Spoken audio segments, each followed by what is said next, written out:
आप देख रहे हैं ANE लाइव 24/7, पक्की खबर दिखेगी असर।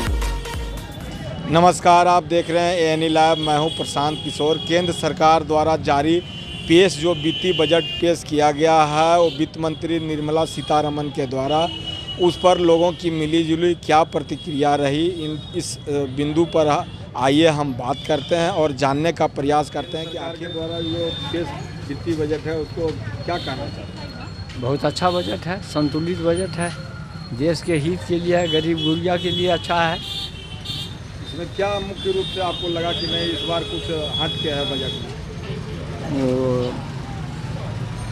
टैक्सेशन का तो कुछ ऐसा नहीं किया गया है, टैक्स का तो ऐसा नहीं कुछ रिबेट दिया गया है। रिबेट नहीं दिया गया है, लेकिन पेंशनधारियों को कुछ उसमें ऐसा अंश है, समझे न, वो चिट्ठी आने के बाद ही पता चलेगा। कुछ राहत है।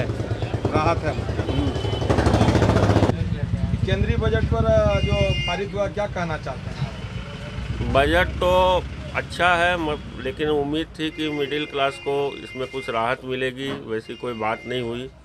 मिडिल क्लास लगातार त्रस्त होता आ रहा है, उसके ऊपर सरकार को ध्यान देना चाहिए, जो कि बहुत ज़रूरी है। हम लोग जैसे जिस शहर में रहते हैं, छोटे शहर में, वो मिडिल क्लास पर आश्रित शहर है। इस और सरकार को विशेष ध्यान देना चाहिए। पारित बजट है उसको क्या कहना चाहते हैं? क्या महंगाई तो धीरे धीरे बढ़ती ही जा रही है, जिसको कि कम करना चाहिए तो और बढ़ ही रही है। हर चीज़ पर टैक्स वगैरह लग रहा है, इसको जो कम ही करना चाहिए। हम लोग को तो एक छोटे शहर में बिलोंग करते हैं, जो कि बजट जो होना चाहिए जो छोटे शहर के लिए वैसा होना चाहिए, जो कि सरकार उस पर ध्यान नहीं दे रही है। मुख्य रूप से महिलाओं के लिए भी इस तरह का कोई नहीं है। हम लोग तो गृहस्थी दुकान से हम लोग सामान खरीदते हैं, और जो मतलब डेली हम लोग का जो बजट होना चाहिए उससे तो और हाई जा रहा है। तो जो इस सबको सरकार को ध्यान देना चाहिए। जो वित्तीय बजट है उस पर आप क्या कहना चाहते हैं? देखिए, मेरा ये कहना है कि अभी जो केंद्रीय बजट आया है वह बहुत संक्षिप्त है, लेकिन कोरोना काल में जो देश की आर्थिक स्थिति चरमरा गई थी उसको ध्यान में रखते हुए आर्थिक स्थिति को कैसे सुधारा जाए इसका ख्याल रखा गया है। किसानों को प्राकृतिक खाद का उपयोग करने की व्यवस्था की गई है बजट में, जो बहुत ही सराहनीय है।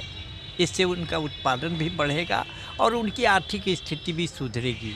गंगा के किनारे की ज़मीन में जो खेती करने का नया जो एक विचार लाया गया है बजट में, वह भी प्रशंसा के योग्य है।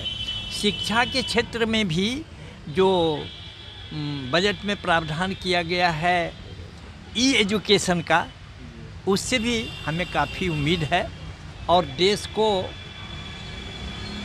2047 तक जो चीन और अमेरिका की पंक्ति में खड़ा करने का उद्देश्य रखा गया है बजट में, उसका ध्यान रखा गया है और उसको ध्यान में रखकर बजट तैयार किया गया है। यह बहुत ही प्रशंसनीय कदम है। और सबसे बड़ी बात यह है कि इस बार निर्मला सीतारमण जो वित्त मंत्री हैं, उनके भाषण में विपक्षियों ने कोई हंगामा जो है सदन में नहीं किया। मेरे लिए सबसे अधिक खुशी की यही बात है। और यह जो बजट है यह हर एक वर्ग को के हित को ध्यान में रखा गया है इस बजट में। और सर्वांगीण विकास देश का कैसे हो, सबका विकास हो और सबके सहयोग से हो, इसको भी ध्यान में रखकर बजट तैयार किया गया है। इसलिए मेरे विचार में यह बजट बहुत ही अच्छा है और देश के लोगों के लिए खुशहाली लाने वाला है। वित्तीय बजट है उसको आप किस रूप में देखते हैं और क्या कहना चाहते हैं? तो सरकार जो भी बजट पेश किए हैं वो सराहनीय है, उसमें कोई किंतु परंतु नहीं है। सरकार जो भी हो, मोदी सरकार हो, क्यों भी सरकार हो, योजना उसको जो भी योजना लाती है, जो भी उसका खर्च रहता है, उसमें कहीं कोई दिक्कत नहीं है। हमारी कि जो योजना जिस राशि में खर्च होती है उसको सही ढंग से चलाएं, मेरा सरकार से ही गुजारिश है। क्योंकि आधे से अधिक पैसा या तो जनप्रतिनिधि के हाथों में चला या प्रशासन के चले, हम बिल्कुल पसंद नहीं करता हूँ। और मोदी से मेरी मोदी सरकार मेरा यही उम्मीद है कि जो पिछले सरकार में होती रही उसको कम सुधारने सरकार को द्वारा जो पारित वित्तीय बजट है उसको लेकर लोगों की मिली जुली प्रतिक्रिया आई है। आप बने रहें और देखते रहें पल पल की खबरें। मैं हूं प्रशांत किशोर, सहयोगी मृगांक शेखर के साथ जमुई से।